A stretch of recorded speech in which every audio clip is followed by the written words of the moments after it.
80, 1,300, 20, 40, 50. That is all the money we have in the treasury, Mr. Judd. Oh, what treasury would this be? The Brotherhood of the Migrant Farm Workers. My husband is the head of it. Well, take the money. We don't want any favors. So you're the wife of Gabriel Aguila? Yes, why not? You think maybe I am too old for him? From what I've heard about him, I understand he's a remarkable man. I imagine he'd have a remarkable wife. May I offer you a drink? No, thank you. I met Gabriel in Mexico 3 years ago. He was teaching a summer course at the University of Saltillo. I was a waitress in the faculty dining room. Is the money enough, Mr. Judd? You haven't told me what it's for. You don't read the newspapers? My husband is arrested in Sanguero.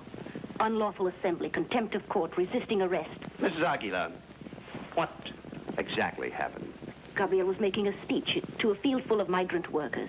Is this a crime? He was telling them about cheap Mexican labor, the braceros. The braceros come to America to work on American farms, but not for American wages. They work for half the money. Pretty soon there is not enough jobs for Gabriel's people, and not enough food for their families. Gabriel was telling them to strike. And for this, the sheriff came and arrested him. Did he resist? No, not Gabriel. But Tony, his son, was there. He does not like to see his father pushed around. And there were some other men from the Brotherhood with rifles, so they shot a few bullets in the dirt. No one was hurt. But Gabriel was caught and blamed for everything. This money is for you to be his lawyer. Mrs. Aguila, your husband's troubles stem from repeated disregard of an injunction obtained by the Sanguero County Growers Association ordering him to cease and desist his efforts to disrupt the gathering of the harvest. I am a member of this association. I own farmland there. I also happen to be the lawyer who appeared in court for them. Now, how does your husband expect me to defend him for violating an injunction that I obtained? Gabriel is a dreamer. A man who thinks that he can all by himself heal the miseries in the life of the migrant farm worker. This man has to be a dreamer, no? I would say yes. In his dreams, Clinton Judd is defending him. Headlines in the newspapers, support comes in, money flows. This is only a dream, of course. Mrs. Aguila, there are legal and ethical reasons why I can't possibly handle your husband's defense. Now, please take your money. But you are the one who is responsible. Responsible? My husband was only making a speech, which it says in the Constitution that he is free to do. But Mr. Clinton Judd goes into court with some very clever arguments. There was no free speech for Gabriel Aguila. It is your fault. You did this to him. Mrs. Aguila, I acted simply to protect the harvest, the property rights of the association members. What about the rights of the migrant farm workers to earn a living? Gabriel is not fighting for them to get cars or clothes. He is fighting for them to feed their children. I grant you there's right on both sides. Then if you admit there is any right on the side of my husband, any right, how can you refuse to help him?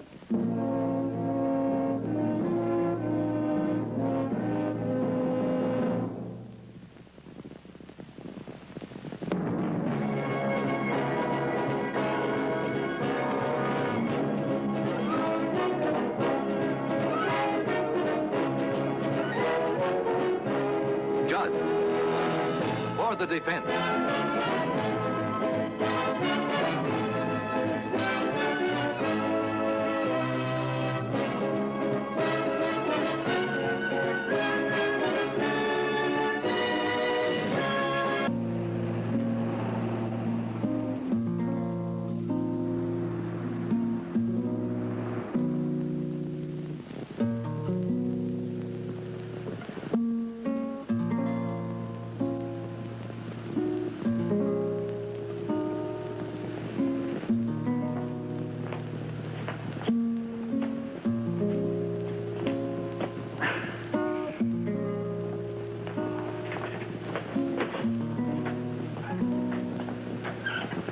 Hello, anybody home?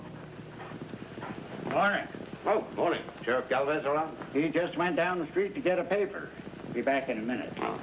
Oh. Say, if anything comes over the radio, would you call me? I'm back there cooking some lunch. Combination cook, jailer, and radio dispatcher. Hey, you know, I haven't put my feet on a sheriff's roll-top desk since my father died. Aguila's indictment. Do you think you can reason with these types who point guns at police officers? Tell you something about these types, Ben. They're a different breed down here. I can remember my father saying, a sheriff has no business in these parts getting too riled up because a man gets mad and shoots off a gun. Just so long as he don't hurt nobody. Sheriff Galvez, I'm Clinton Judd. Yes, I know. Gabe hasn't shut up about you since his wife come back from Houston. My associate, Ben Caldwell. Sheriff, Aye. tell me, why did the judge hold Mr. Aguila without bail? Because the last time he was arrested, he jumped bail. What was the charge then? Same as now, unlawful assembly. Gabe had his way, wouldn't be a crop got harvested around here. Sheriff, were you or your deputy hurt in the process of arresting Aguila? No, sir. Well, then how would you feel about keeping that part of the charge down to simple resisting arrest, a misdemeanor? Wouldn't mind too much. Except in short order, I'd probably have to go out and arrest him all over again. We can see Aguila. We'll try to do something about that. All right, sir. Percy! Come on out here. Percy, take these gentlemen back to see Gabe, will you? I take you back myself, but he gets mad every time I poke my head in. Why? What did you do besides arrest him, Sheriff? I changed my name. He denied his heritage.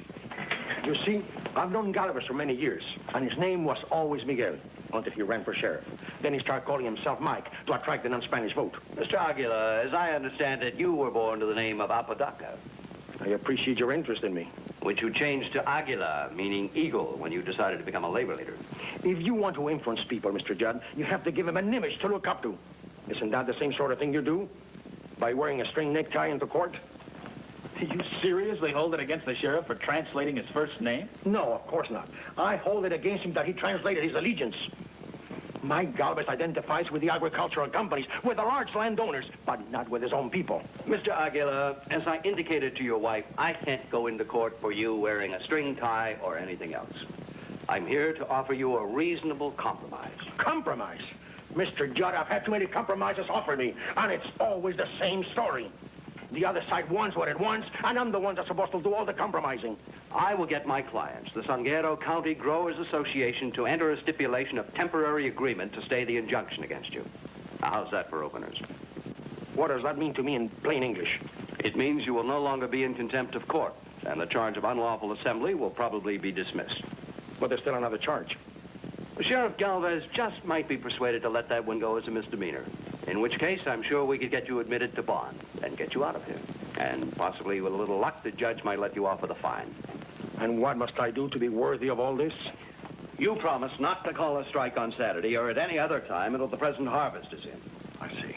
It's very clear. Once the harvest is in, I have no position to bargain from. I promise you, my people will sit down with you at the bargaining table and try to find a solution to the braceros problem. I've heard those promises before. Last year, the government promised not to admit any cheap bracero labor as long as they were Americans for the jobs. I'm aware of that. This year, the growers tell the government that there are not enough Americans for the jobs, so they open the gates and in come the braceros. And now there are not enough jobs for the Americans. I was not aware of that. Well, I'm telling you that's the truth. So don't ask me to compromise. Just make up your mind whether or not you want to defend me. On what grounds, Mr. Aguila? On the grounds that the injunction was unfair and unlawful. The injunction that he himself obtained? Is he or is he not a big enough man to change his opinions? Mr. Aguila, just what are you honestly trying to do? Turn yourself into the biggest martyr since Joan of Arc was burned at the stake? Let me answer you this way.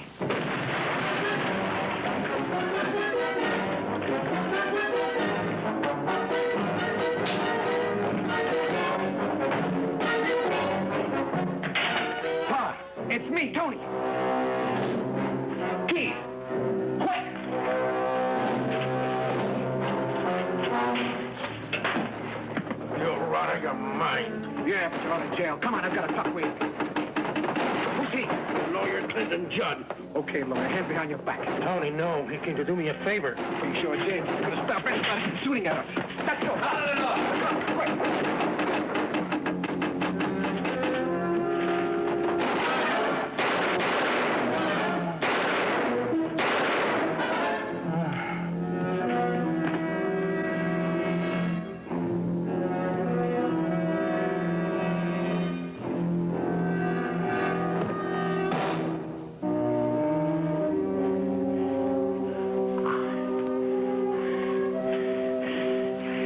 Different breed of men down here. They point guns at cops, but that doesn't mean they're not nice and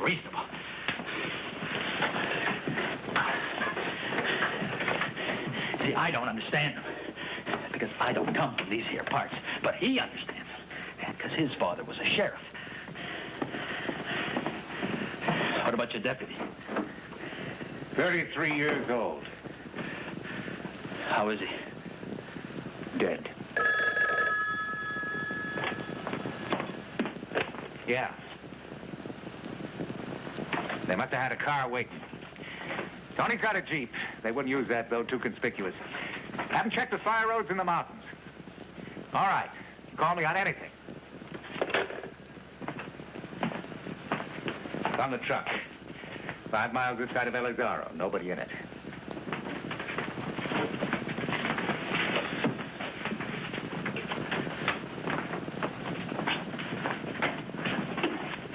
Sheriff Galvin, is there any possibility that you withhold the information of your deputy for a while? Do what? Do not tell the news media that he's dead. Why? Because the Aguila gang may not know it.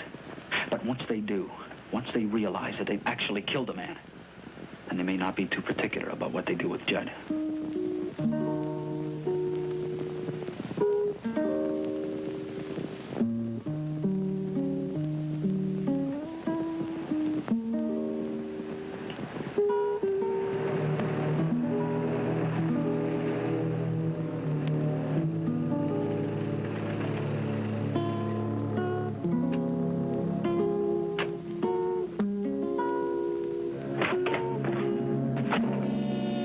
What did you hear on the radio?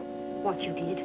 Armed followers of Gabriel Aguila, the farm worker leader, staged a violent jailbreak in Sangero, overpowering Sheriff Mike Galvez and a deputy. Is that all?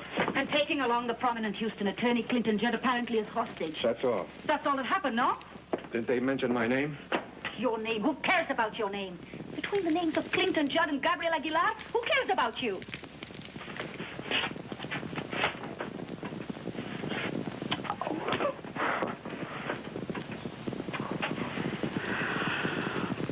I was so afraid for you.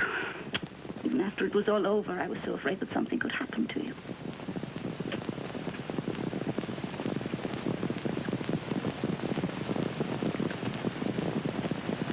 If it did, it would have been your fault. My fault. Because who told you to be so beautiful? Oh, stop it. Stop it. Don't keep them waiting outside.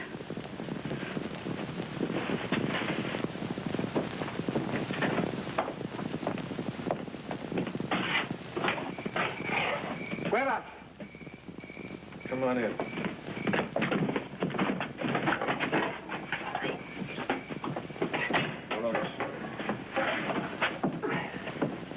Gabriel, are you all right? I'm all right, mi vida. Qué gusto de ver. Sit and eat. Mr. Judd. Mrs. Aguila? Only he can't eat with no hands.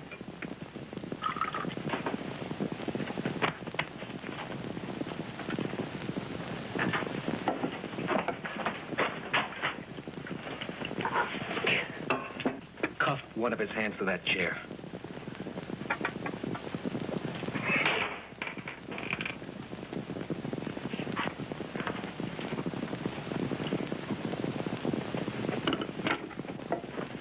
Tony, you did a foolish thing.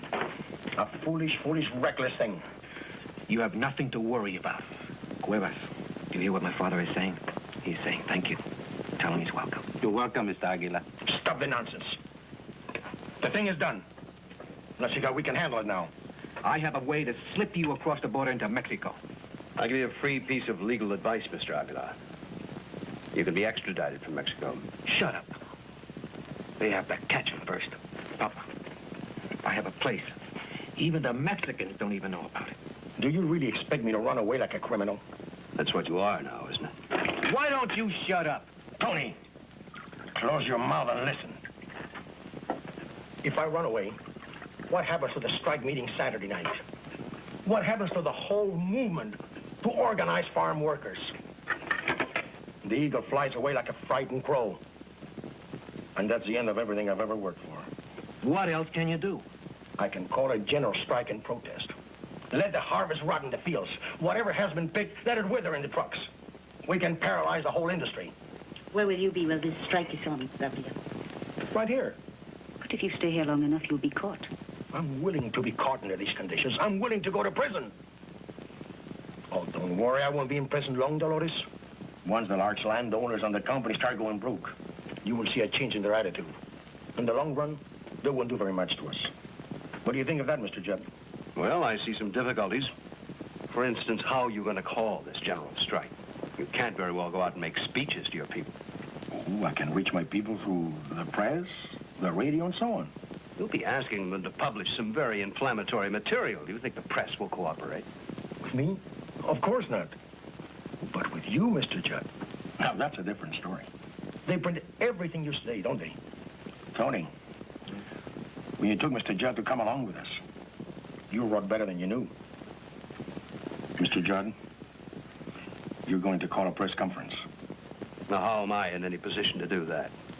Through your associate, Mr. Caldwell.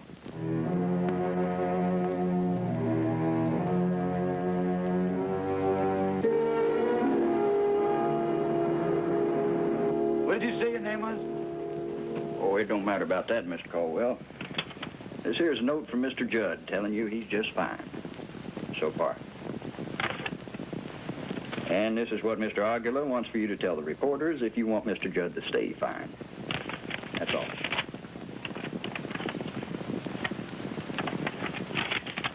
Where'd you get these notes? From Aguila?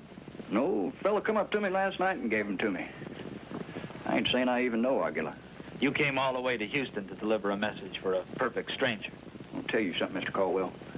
If you was what they called a migrant farm worker, and if you had a wife and 4 kids that you could just barely feed when you was working, and I ain't saying nothing about when you wasn't, when cheap labor come in and stole all the jobs, and if you knew there was one man out there sweating for you, trying to help, that man wouldn't be no stranger to you. And what else do you do for Aguila, besides delivering his messages? You know, there are witnesses to the jailbreak that say the man that drove the getaway truck didn't look Spanish-American. Yeah, well, it don't matter to me what anybody says. No, I'm sure it doesn't matter to you. You're the different breed. Hey, you feel like getting drunk, you do it. Or you feel like shooting off a gun or a stick of dynamite, well, you do that too, don't you? Mister, I gave you them notes. That's it. Break. Sheriff Jim Wells to death. It hasn't been released. Not bad.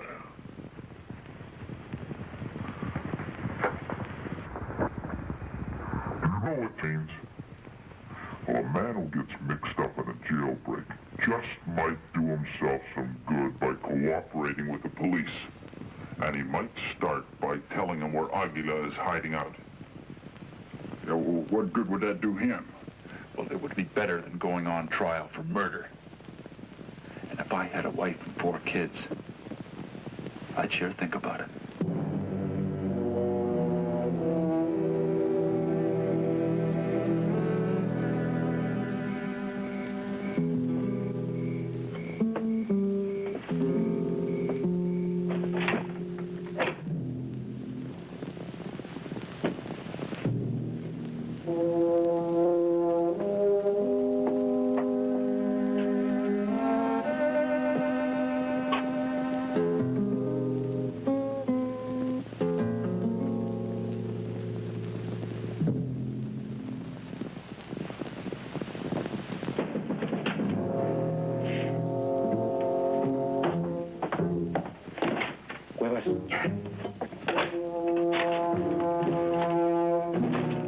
I got them all, Mr. Aguila. All the evening papers from El Paso, Houston, Dallas. And?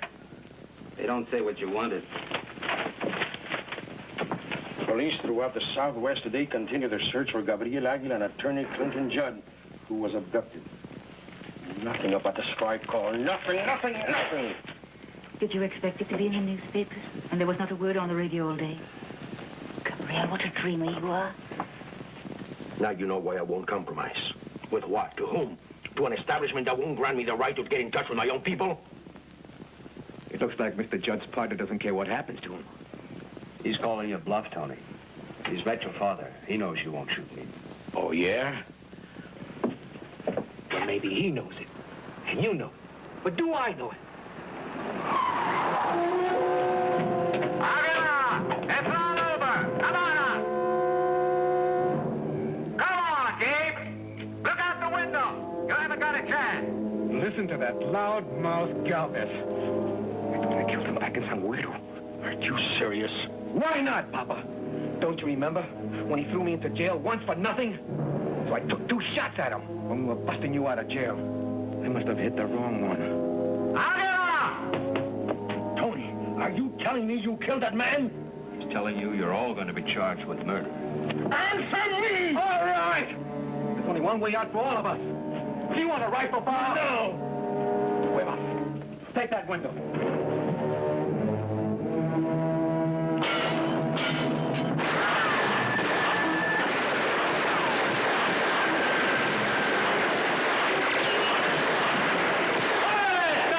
I think I got one of them, Sheriff. All right, they're satisfied in there. Come on up, drop your guns. Or blast off. Coming up. Right. Remember, you're supposed to be a hostage. Act like one. Now, let's go. Open that door. Tony, you can't do this to him! Leave me alone.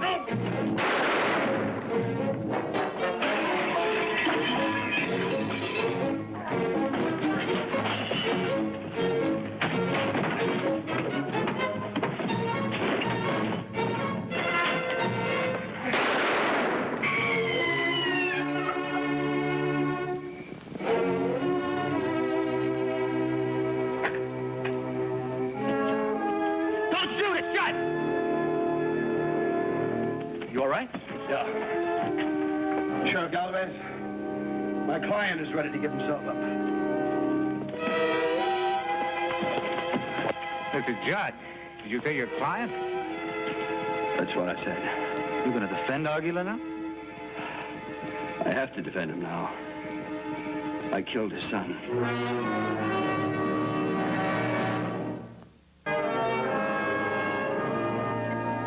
Clint, I don't care if this stuff is 12 years old. This hasn't got no taste to it. All right, Bob. Next time you come here, I'll have some $3 a bottle corn liquor with a bite like a rattler's, just for you.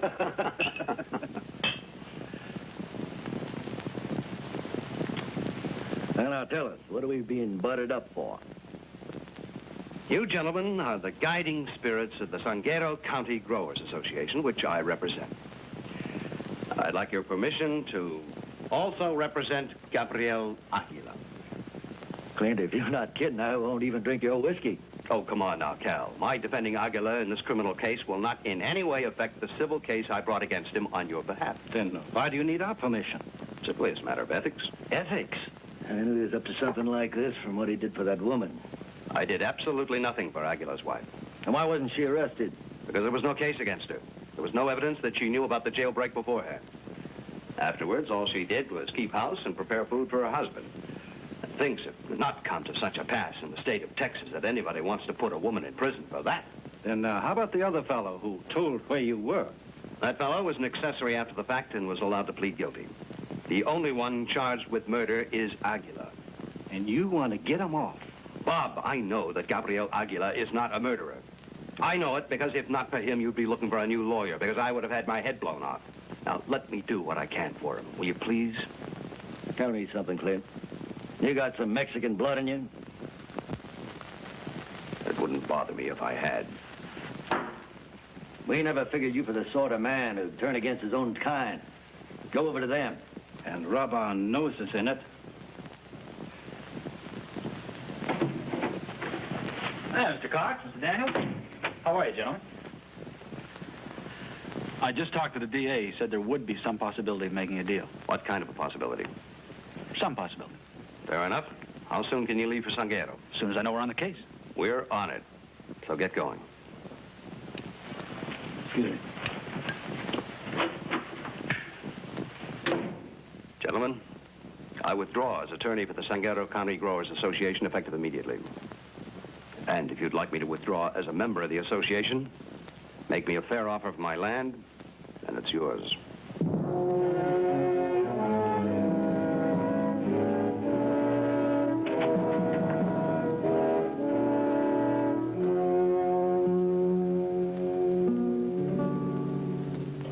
No compromise.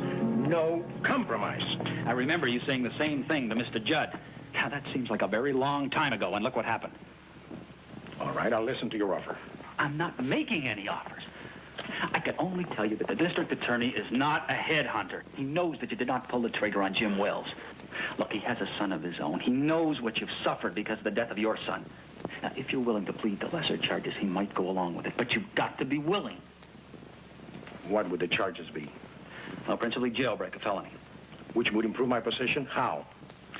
Well, at the present time, you're charged as an accessory before and after, which means that you are equally guilty to the charge of murder. And under the reduced charges, what would my sentence be? 2 to 10 years, according to how the judge felt it would be up to the judge. So that I could go to prison for 10 years. And after I came out, after all that time, what good could I do as a labor leader? Mr. Aguila, you cannot do everything. I am an innocent man. I was sent to jail for doing nothing but trying to speak to my people. I was offered help by my son. What should I have done? Rejected him? And thrown myself at the mercy of an establishment that has given me nothing but the back of its hand? I am innocent. Why do I have to compromise with that? All right, Mr. Aguila. We go to trial. And then they all ran out. Through the hole in the wall. Including the defendant. Yes, sir. Including Mr. Aguila. Well, now, would you say that Mr. Aguila was coerced into leaving? Or did he go willingly? Well, he sure didn't have to be dragged out like Mr. Judd. Defense may cross-examine. Mr. Hayes, while the defendant was jailed in your custody, did he indicate to you that he expected someone to come and get him out? Yes, sir. He did? Yes, sir. Said he expected you to come and get him out. But that presumably would have been by legal means, wouldn't it? Did he indicate that he expected to be broken out by force? No, sir, he never said that. Thank you, that's all. If the court pleases, prosecution wants to call Sheriff Mike Galvez. Well, yes. I obtained this gun from beside the body of Tony Aguila. Did you ever see this gun before? Well, I saw one look like it in Tony's hand when he shot Jim Wells during the jailbreak. Now, Sheriff, did you actually see Tony Aguila fire the shots that killed your deputy? I did. Now, tell me, what, if anything, was Gabriel Aguila doing at that time? Gabriel was breaking out of my jail. Defense may cross-examine. Sheriff, in your opinion, was it necessary for Tony to fire those shots in order to accomplish the jailbreak? Objection. You know that calls for a conclusion. Your Honor, the witness is an expert police officer. Objection overruled. Answer the question, Sheriff. The answer is no. Tony didn't have to shoot anybody.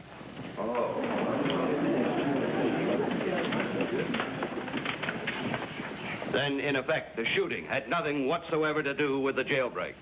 No, I wouldn't say that. Sheriff, you just said it. I now suggest that Tony fired those shots simply to let out his personal feelings. Against Jim Wells? He didn't have anything against Jim. Isn't it possible he intended those bullets not for Wells, but for you? I don't think he had that much against me either. When I arrested his father the first time, I could have shot him, but I fired in the air. Well, now, Sheriff, just why were you so careful with Gabriel Aguila? Because I know the man all my life, almost. When he was a teacher, he was a good teacher, and I respected him. But you don't respect him since he became a labor leader? I don't respect people who go around making trouble. Is that your definition of a labor leader? Objection. I'll withdraw it. Now, Sheriff, isn't it true that you once arrested Tony Aguila for no good reason whatsoever? Me? Except possibly because he was Gabriel's son? And isn't that why Tony fired those shots in your direction? No, sir. Did you ever put Tony in your jail? Well, I put him in jail one time, but there was a good reason. On what charges did you book him? Did you book him at all, Sheriff? Or isn't it a fact that that incident does not appear on your arrest records? Well, I didn't exactly arrest him. What did you do to him? I just tossed him in a cell overnight. For what good reason? Because his stepmother asked me to. She said that Tony had been bothering her. She couldn't handle him. Gabe wasn't home. She asked me to keep him away from her till Gabe come back.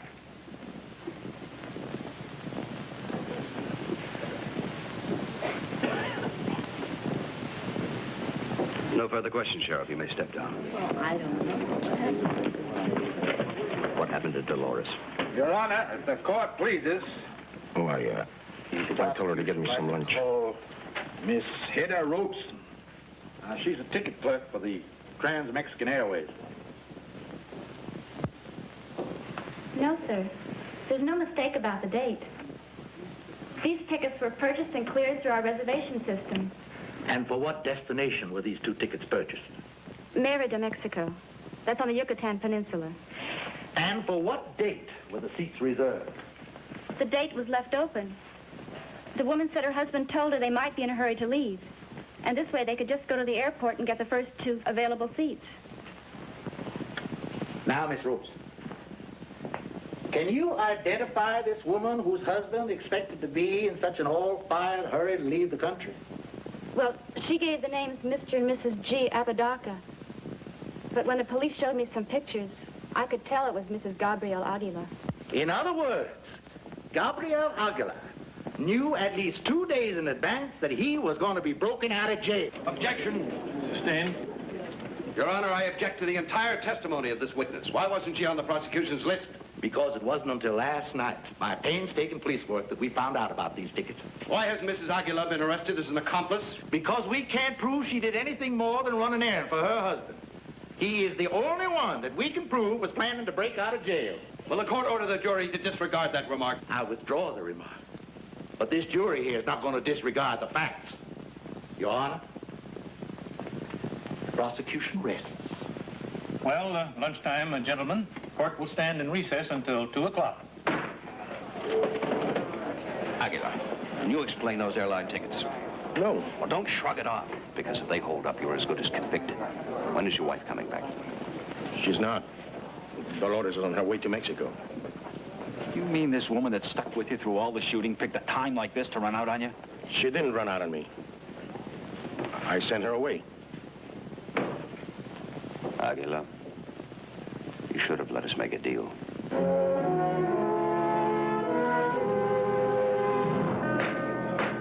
This court is in session. Prosecution having rested. Mr. Judd, are you ready to proceed for the defense?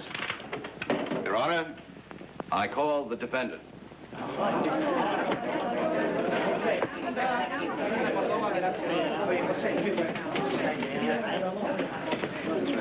Won't lie, but you drag the truth out of him? I've had to drag the truth out of defendants on the stand before. This is a different breed, remember? I would like to say a word about the oath I have just taken. I believe in God. I also believe in my own people. And I see many of you in the courtroom. I swear to tell the truth. So help me, my own people. Mr. Aguilar, you're pleading innocent to a charge of murder. But in this case, the charge is compounded of many elements. Conspiracy, jailbreak, complicity after the fact. Will you please tell the court if, in your heart, you feel you may be guilty of any of these? I am guilty of nothing. Let's take jailbreak. Not guilty. How did you leave that jail? I walked out. Through the front door? No, sir. Through a hole in the wall. But I didn't make the hole. All I did was walk through it. Now let's take complicity after the fact of the jailbreak. Did you go along? I sat in a truck. I didn't drive it. I didn't help in any way. I didn't even know where I was going. Then is it your testimony that you did not conspire to commit this jailbreak beforehand? How can I conspire with anyone when I'm sitting in that miserable little jail? Then is it your testimony that you didn't expect to be in jail? I don't understand the question. It's a very simple question, Mr. Aguilar. Did you expect to be arrested? No. Didn't you know of an injunction ordering you not to assemble farm workers for the purpose of calling a strike? Yes, I know of that. Did you, in effect, assemble the workers for such a purpose? Yes. Didn't you know that Sheriff Galvez was particularly alert to something like this? Because you've been in the same kind of trouble before? Yes. And you still say you didn't expect to be arrested? All right. I expected it. Did you plan for it? Did you plan with your son how to break out of that jail? No. And why did your wife buy 2 airline tickets for Merida, Mexico? Do you want me to incriminate my wife? I want you to answer the question. Mr. Judd, I'm your client. What are you trying to do to me? I'm trying to get you to tell the truth. How do you know what the truth is? A girl from the airline. She recognizes a picture. Does this mean she's right?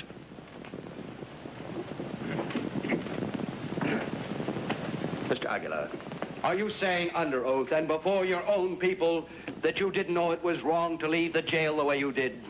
That is what I'm saying, yes. Would you explain that to the court, please? It was right for me to leave the jail because it was wrong that I should have been in it in the first place. But weren't you jailed through a lawful injunction? The injunction was obtained on 2 counts. 1, we were not a proper labor union. 2, in the event of a strike, the loss of the harvest would outweigh the loss to the workers.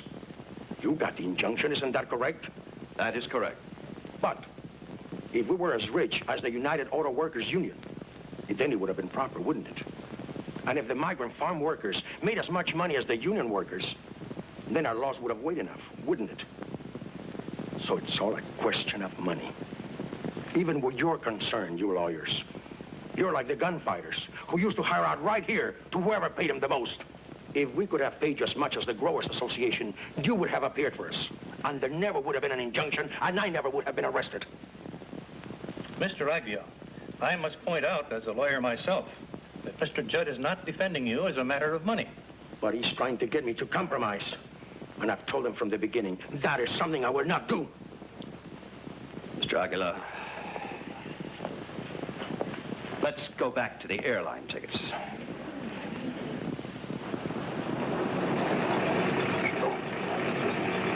Let me go. Let me go. Where'd you get it? Getting on the El Paso bus. What is this? What am I arrested Didn't for? the officer tell you the charge? What is the charge? Suspicion of immoral conduct. First he come in here. What did I do? Let's put it this way. You run out on your husband just when he needed you. Lock her up.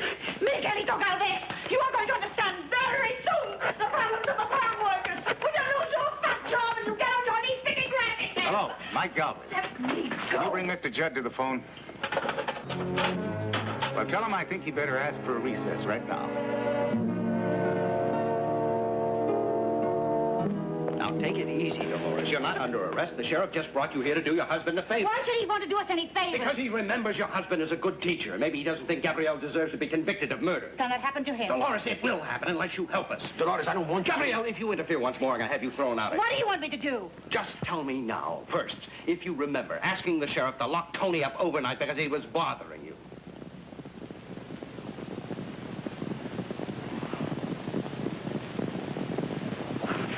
Well, yes. In exactly what way was he bothering you? It was nothing. It was nothing. Dolores, this door is open. If you're not going to tell the truth, don't waste our time. Just leave. Tony was... Well, he was... Making advances? Yes.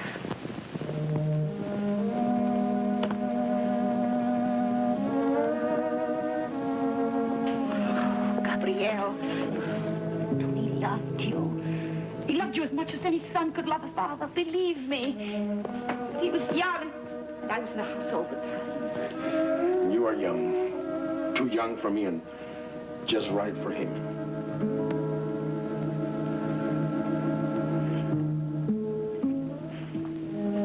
Was that your feeling too, Dolores? Maybe. Just a little. But enough, so that you were willing to go to Mexico with Tony. Gives you the right to say a thing like that. The airline tickets, you bought them just 2 days before the jailbreak. And then you came to my office with $1,300 to engage me to defend your husband. But why would your husband need a lawyer if he was planning to leave the country? So you weren't expecting to go with Gabriel. You expected to go with Tony.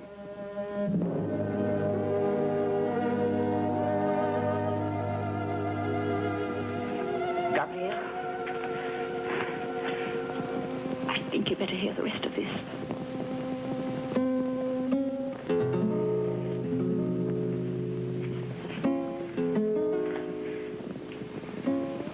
When Gabriel was arrested, Tony said to me, why do we want to waste the rest of our lives with him? You don't love him? They have him locked up. They're going to throw the key away. He said, Dolores,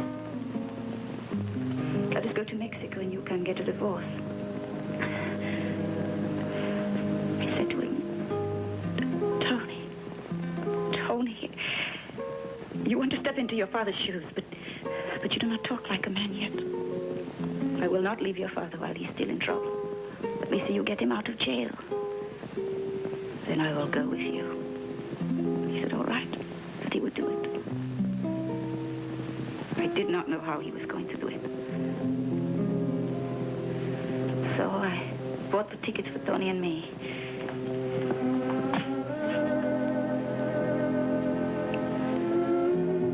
To keep my part of the bargain. But Tony. Poor Tony. He tried to keep his.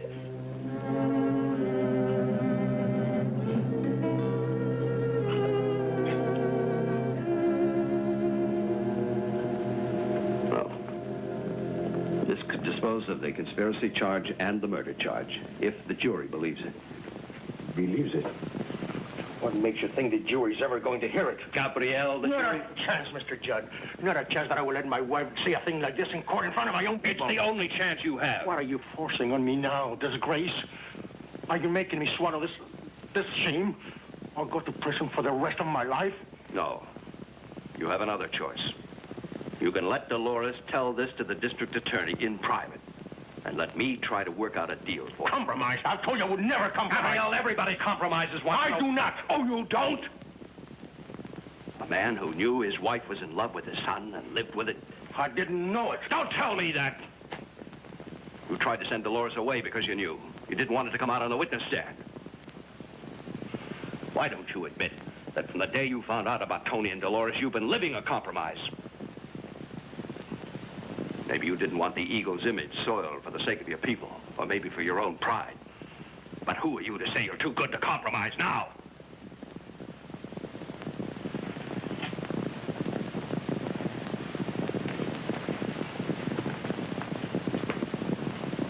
I have to let my wife testify.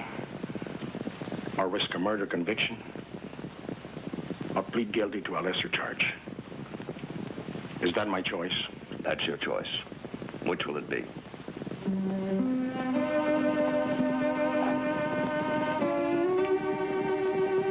I'll let you know.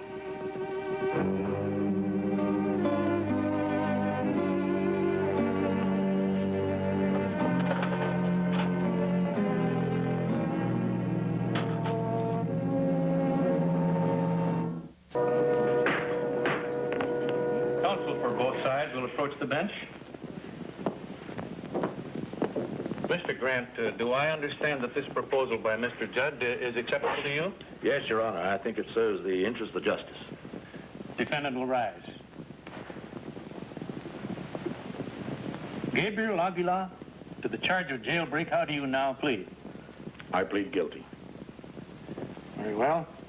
All the other charges are hereby dismissed. I will impose sentence 1 week from today. I move that the defendant be admitted to bail in the interim. Mr. Grant? No objection. Your Honor, I point out that Mr. Aguila never actually intended to flee from the law. And in view of the fact that he has very little money, I ask that he be released in his own recognizance.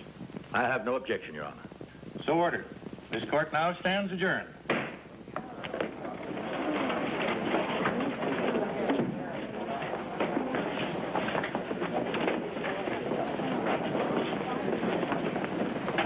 They're not really walking out on you, Mr. Aguila. They'll be waiting when you come back. No. They can't wait that long. They'll be listening to another voice and maybe using my name once in a while. They'll have no use for me now. Gabriel. What do you want me to do? Go back to Mexico. Are you sure that's what you want? Because I would stay with you as long as I could. But once you send me away, I won't come after you. I don't have it in me to do that.